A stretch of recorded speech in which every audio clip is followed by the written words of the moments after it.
to Project Terroir. I'm Latham Woodward, your host. Today, episode 2, we're going to be talking about some definitions and some qualifications to be on the show and present your farm and your methodologies. So before we get too far into that, this project is brought to you by THC Holdings and Shuggies as one of our sponsors. You can find Shuggies at shuggies.com. That's SHOOGIES. And THC Holdings will be opening their website soon to the public. On THC Holdings, you can forward nominations for this show and farmers who abide by the ethos that Project Terroir undertakes. You can also reach us at Project Terroir 707. That's Project Terroir, TERROIR 707 at gmail.com. So without further ado, I'm just going to read you some definitions, and you're going to get a bit of a reflection here about terroir. People are a little confused about the term, and I'm going to take this straight off of Wikipedia, so credit where credit is due. Terroir is a French term used to describe the environmental factors that affect a crop's phenotype, including unique environment context, farming practices, and a crop's specific growth habitat. Collectively, these contextual characteristics are said to have a character. Terroir also refers to this character. Some artisanal crops for which terroir is studied include wine, cider, coffee, tobacco, olive oil, chocolate, chili peppers, hops, agave for making tequila and mezcal, tomatoes, heritage wheat, maple syrup, tea, and cannabis, promptly listed there on Wikipedia. Terroir is a basis of the French wine appellation d'origine contrôlée AOC system, which is a model for wine appellation and regulation in France and around the world. The AOC system presumes that the land from which the grapes are grown imparts a unique quality that is specific to that growing site, the plant's habitat. The extent of the terroir significance is debated in the wine industry. Well, I have to say, I don't think there is a debate. We all know that certain plants grow better in certain climates. I was in the tequila business. I still am in the agave business. We import from Jalisco and the city of Tequila and Amatitlan, which is next door and outside of Guadalajara. It's the heart of the agave plant habitat. Mezcal is not grown in Jalisco. It is grown in outlying areas. And it's referred to mezcal because it's a different place of origin. These are important things because Napa wine is Napa wine. Sonoma wine is Sonoma wine. Bottle Shock, that famous documentary film that you can all watch on YouTube, is about the big shock the French got with the American wines coming in and taking over and winning big awards for the first time. So terroir is an inclusive term that encompasses many agricultural products and the earth itself. So with that bit of Wikipedia education behind you, so what Project Terroir is going to be doing is we're going to be interviewing great growers in the cannabis space. People like Jesse Roberson from Sticky Fields, or Swami from Swami Select, and many, many others. We are taking candidates now for interviews, and these are marketing opportunities for these farms, and everybody needs that. But it's also a chance for people to tell their story, why they do it, why they get up in the morning and, bust ass in the field to provide you, the consumer, with excellent cannabis. It's not just a yield issue here.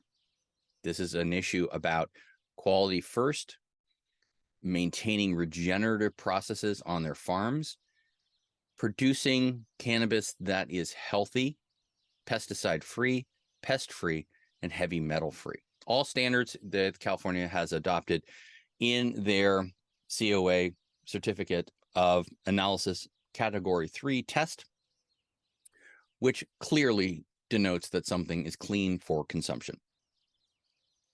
So where are we going with this show? What we're trying to do right now during this very grave extinction event in cannabis, and the contagion has spread from Oregon to California now. We are in the midst of an extinction event.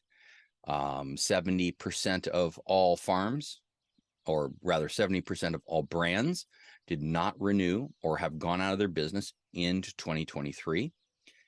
40% of all cultivations have not sought to renew their license or are laying their fields fallow in 2023.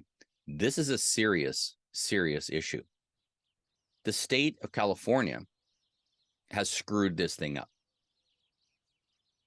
Period.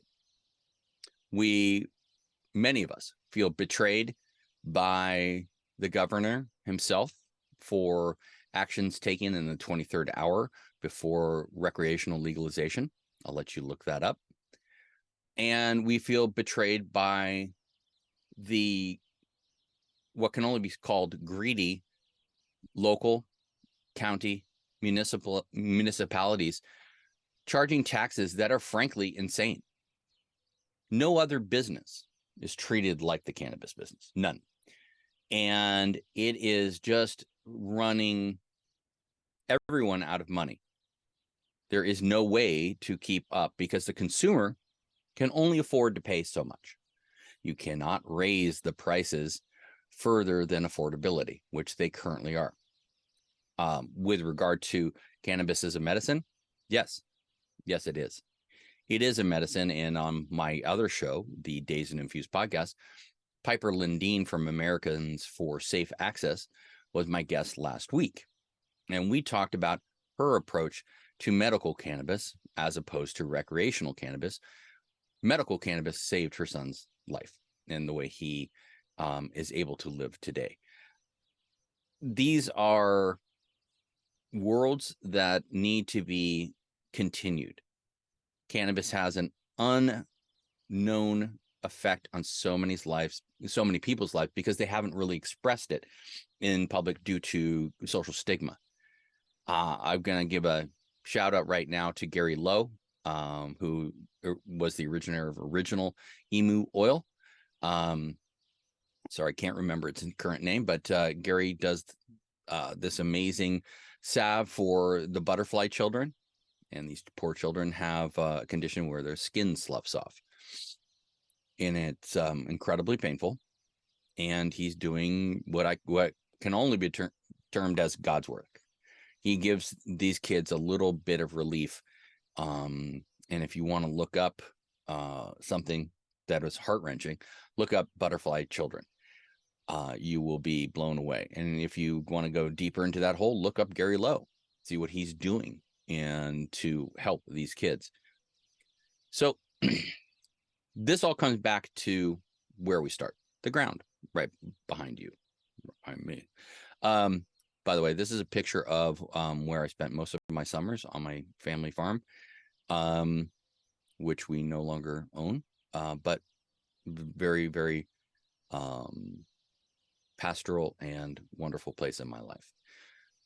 This is where it began, the dirt, and caring for the dirt, irrigating the dirt, as you can see in the background there with the giant sprinkler, making sure that the nutrients that go into the soil are proper. They are not laden with chemicals, not laden with heavy metals. These are part of terroir. So let me read you now another segment from Wikipedia, and bear with me, and we'll delve a little into this. The origins of terroir. Over the centuries, French winemakers developed the concept of terroir by observing the differences in wines from different regions, vineyards, or even different sections of the same vineyard. The French began to crystallize the concept of terroir as a way of describing the unique aspects of a place that influence the shape the wine made and shape the wine made from it. Long before the French, the winemaking regions of the ancient world had already developed a concept of different regions having the potential to produce very different and distinct wines, even from the same grapes. The ancient Greeks would stamp amphorae with the seal of the region they came from, and different regions established reputations based on the quality of their wines. For centuries, literate and disciplined members of the Benedictine and Cistercian, I think that's right, Cistercian order cultivate grapes in much of Burgundy. With vast land holdings, the monks could conduct large-scale observations of the influences that various parcels of land had on the wine it produced. Some legends have the monks going as far as tasting the soil. Over time, the monks compiled their observations and began to establish the boundaries of different terroirs, many of which still exist today as the Grand Cru vineyards of Burgundy. So, studies have been done over time. As the last passage says, the monks did this, and they were literate back then, which was important because the common person did not know how to read or write.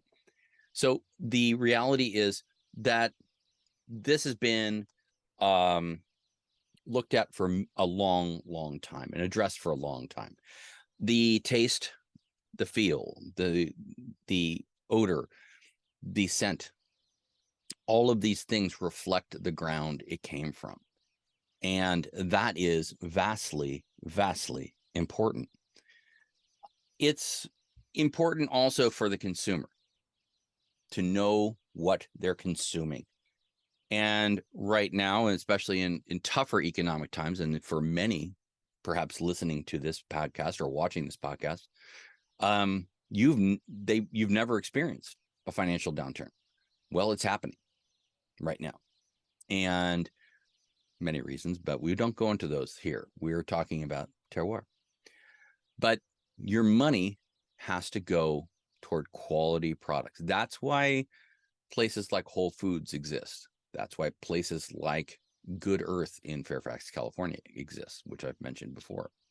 That's why perhaps you live in Denver or you live in Florida. You have a local market that specializes in organic and sustainably manufactured or grown items.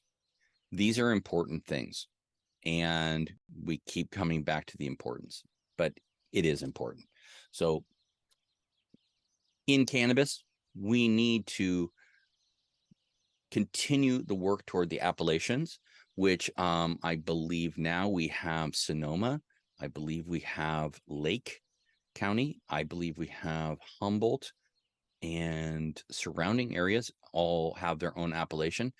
I believe we may have Monterey. I will go into this subject more, but these appellations are important in that you can identify where you're buying your cannabis from and what perhaps goes into that. So to move forward on this, when we talk to a grower, we're going to be asking them many standard questions. What is your soil composition? One. Number two, what is your regenerative practices? What are they on the farm? Are you taking all of your green matter and recirculating it? Do you have a worm mulch pile? Do you, really look at your additives in terms of a holistic approach for what is naturally occurring in that soil to add back in once the soil has been depleted? Here's a small aside on that. Hemp in general, which is cannabis and hemp are basically the same plant, a little different. Hemp will pull out anything from a soil. You can put, if you have a dirty field, you can put hemp into that field. And after several growing cycles, you will have cleaned the soil. It may be depleted in terms of its nutrients, but if it had heavy metals in it, it'll suck them up. If you've had pesticides, most likely it will get most of them out of that soil. So it has an amazing effect on the soil. So are you putting naturally occurring nutrients that occur in your region back into the soil? 4, water. Are you utilizing water that has been filtered? And what is the nature of your filtering? Are you using groundwater? Which, another aside, a lot of farms in California have been told they cannot use their natural groundwater, even if it's filtered. Go figure. So we will have Jesse Roberson from Sticky Fields talk about that issue when we have him on the show. 5, waste. What are you doing with your waste? And are you recycling your waste? And what are those practices? 6, how are you packaging? Are you using regenerative or recycled products in your packaging? Are you trying to go toward recycled papers? Are you going to glass instead of plastic?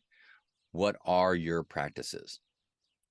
So there are other conditions too, like runoff, air conditions. What do you do in fire situations? There are many, many subjects that we'll delve into with our farmers as we get down the line. And there's probably some things I've forgotten here as well. But the reality of this situation is we're going to be talking about this, and you're going to be able to hear it.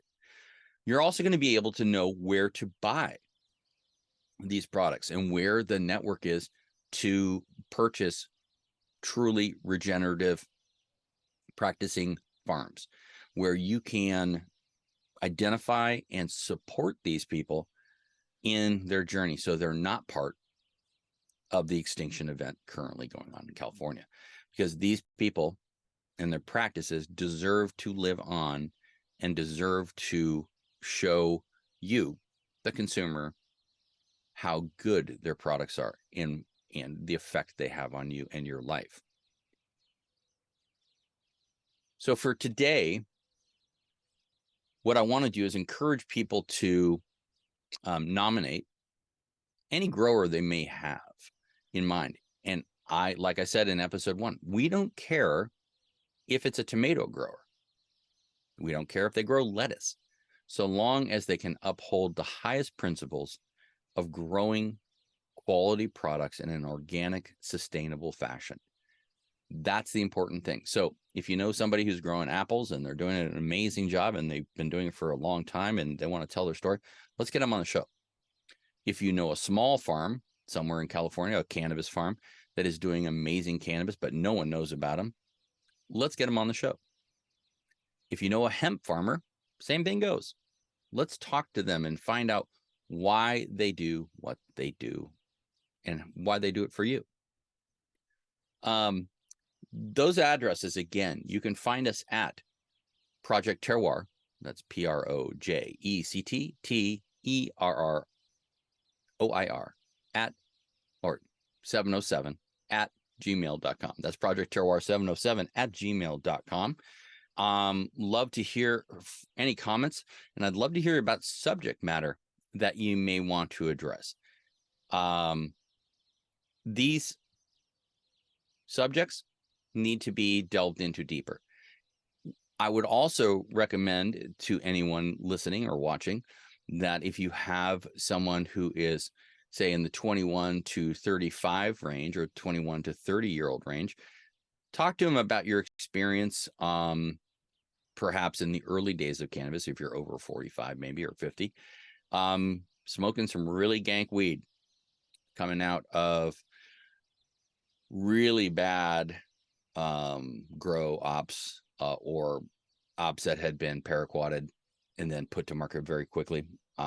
People of a certain age all remember those days. Dramatic headaches, terrible coughing, awful. And if you have experience with, black market, traditional market weed that you definitely know has been adulterated with pesticides, let us know. These stories are all interesting, and I'd like to read those comments to our listeners so that they can, reflect on it and think about what those issues are. I have to say, search out good retailers. I'm going to shout out a couple right now. I'm going to, from Northern California in Santa Rosa, I'm going to shout out the really good folks at Organican, and that's in Sonoma County in Santa Rosa. Also, the people at Canadell, they're fantastic. In the East Bay of San Francisco Bay, you should go see Z and the people at 7 Stars. My first medical cannabis card, that was a long time ago. I went in to see Z, and I've been treated royally since then. He carries my product, Shuggies, there, and he treats me like a human being. On the coastal region, check out Sespe Creek in Ojai, California. Amazing people doing an amazing job, and they're really, really fantastic. If you get to Ojai on a little mini vacation over the weekend, get in there and say hi. Sespe Creek is an amazing dispensary. And out in the valley, check out the Valley Pure chain.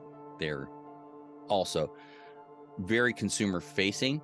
They have great markup from wholesale, so you're going to get a good value for good products. So shout out to all of these people, and there's more to come. I'm gonna shout out a couple of people every week because they deserve it, and they're really fighting the good fight. So until next time, here on Project Terroir, I wanted to say thanks for listening. Thanks for watching if you're watching, and be careful what you smoke. Look for the story. Look for the farmer. Look them up online if you have to before you make your purchase. Everybody's got a cell phone. Dive into that cell phone. Find some information about that person growing your weed. It's only your health you should be thinking about, and your health is important too. Until next time, this is Latham Woodward with Project Terroir. Thanks for joining us. We appreciate it. Bye-bye until then.